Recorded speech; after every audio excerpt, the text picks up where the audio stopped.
नीतीश कुमार धीरे धीरे बीजेपी के करीब जा रहे हैं, या यूं कह लीजिए आप कि धीरे धीरे लालू प्रसाद यादव यानी राष्ट्रीय जनता दल से उनकी दूरी बढ़ रही है।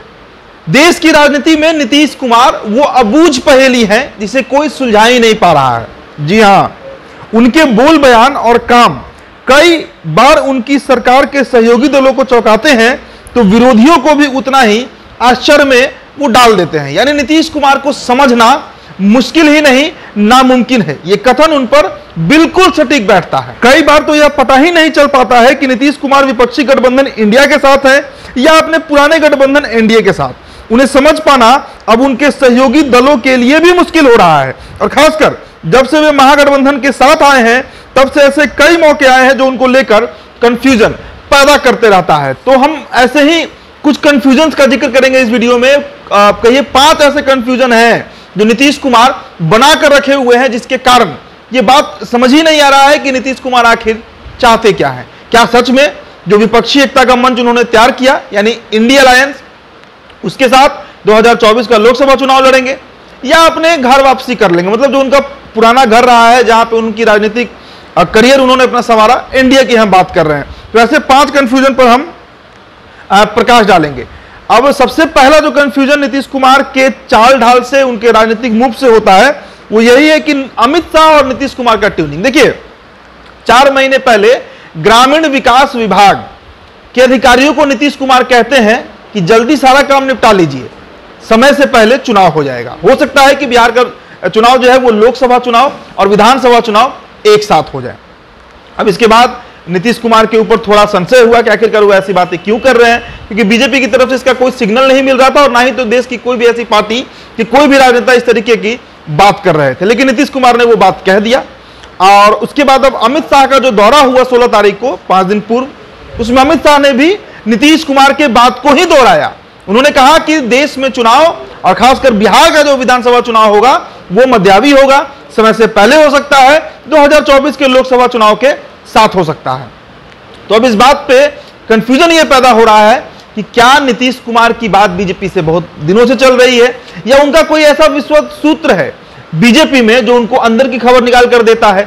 ये पहला कंफ्यूजन है। अब दूसरे कंफ्यूजन की बात करें तो 9 सितंबर भोज में शामिल होते हैं नीतीश कुमार। हालांकि देखिए वो भोज जो है वो राष्ट्रपति की तरफ से दिया गया, लेकिन नरेंद्र मोदी से जो उनकी ट्यूनिंग दिखी तस्वीरों में, कैमरे पर, वो कई तरह के सवाल खड़े कर रही है। आखिरकार जिस नरेंद्र मोदी के खिलाफ नीतीश कुमार की पूरी राजनीति है, अपनी पूरी राजनीतिक शक्ति बुद्धि सब लगा चुके हैं, वो नरेंद्र मोदी के साथ क्या कर रहे हैं। और नरेंद्र मोदी, और ऐसा नहीं है कि ये कोई पहली दफा हुआ है जब नीतीश कुमार जो है वो नरेंद्र मोदी से मिले हैं, कई दफा उनकी मुलाकात हुई, लेकिन बिहार में जो सरकार बदली 9 अगस्त 2022 को, उसके बाद यह पहला ओकेजन था जब नीतीश कुमार जाकर वहां पर प्रधानमंत्री से मिलते हैं। और वे प्रधानमंत्री नरेंद्र मोदी के साथ प्रसन्नचित्त में भी दिखते हैं।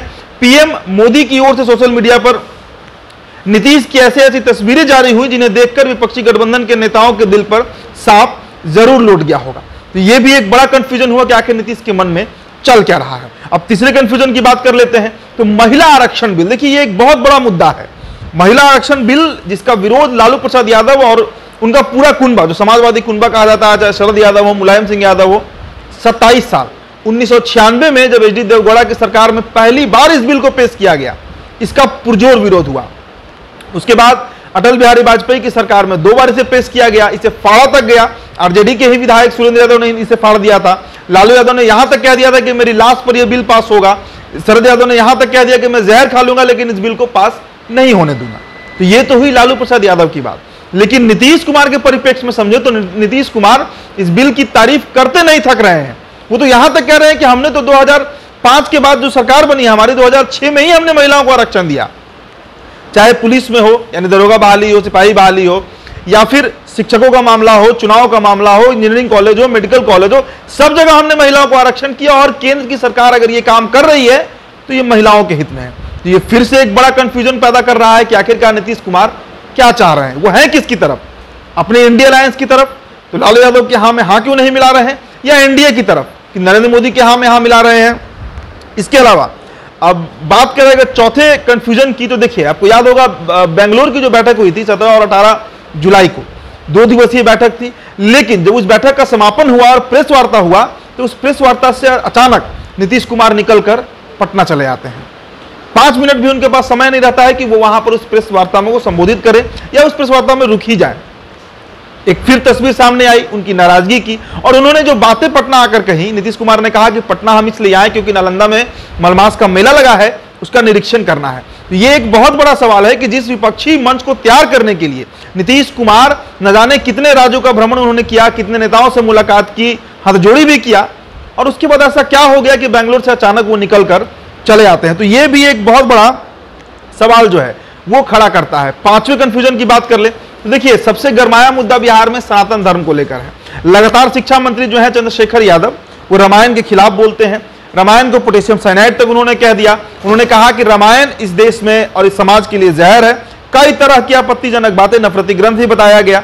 लेकिन इन सब के बावजूद नीतीश कुमार की पार्टी, खुद नीतीश कुमार तो इसमें चुप्पी साधे हुए हैं, लेकिन नीतीश कुमार की पार्टी खुलकर इसका विरोध कर रही है। यानी राजद से इस मामले पर जदयू का पूरा विरोधाभास है। ये बात बार बार सामने आ जाती है। अब जदयू के किसी भी प्रवक्ता का बयान सुनिए, नेता मंत्री का बयान सुनिए, सभी लोग रामायण के पक्ष में बोलते हैं, सभी धर्मों के पक्ष में बोलते हैं। लेकिन आरजेडी की जो एक सूत्री कार्यक्रम है, राम और रामायण पे टिप्पणी करना, उसके खिलाफ बोलना, उसके खिलाफ मुखर तौर से जनता दल यूनाइटेड जो है वो सामने आती है।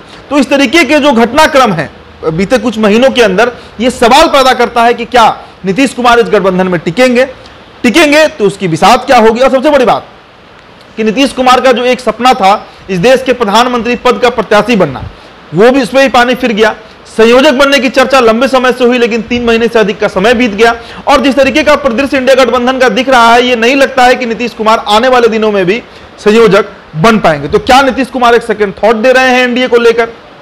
क्या नीतीश कुमार एक बार फिर से मन बना रहे हैं? और उन सब के बीच जो एक कड़ी है, हरिवंश नारायण सिंह राज्यसभा के उपसभापति, वो एक ऐसी कड़ी है जो बार बार ये सवाल पैदा कर देते हैं कि आखिरकार नीतीश कुमार उपसभापति को राज्यसभा के जो है हरिवंश नारायण सिंह, उनको क्यों उनके पद से हटा नहीं रहे हैं। तो इस तरीके के सवाल है जिसके साथ आपको हम छोड़ जाते हैं। आपको क्या लगता है, नीतीश कुमार किधर रहेंगे? एनडीए में आएंगे या इंडिया अलायंस के साथ चुनाव लड़ेंगे? फिलहाल इस रिपोर्ट में इतना ही। बहुत बहुत शुक्रिया।